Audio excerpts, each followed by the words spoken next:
Allohim, meni o'z holimga tashlab qo'yma. Ey olamlarning Robbisi, o'zingga hamd bo'lsin. Maqtovga faqat sen loyiqsan. Senga ibodat qilaman. Sendangina yordam so'rayman. Meni ne'mat ato etilganlarning yo'liga, iymonga hidoyat et. Adashganlar, g'azabga uchraganlar yo'lida qilma Allohim. Buyuk sinov berding Robbim. Bu sinovdan yorug' yuz ila meni chiqar.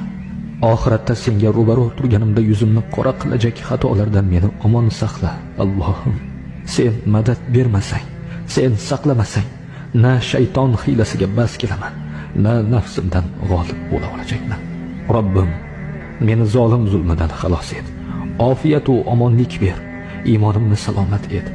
Rasuling Muhammad Allohim, meni o'z holimga tashlab qo'yma. Ey olamlarning Robbisi,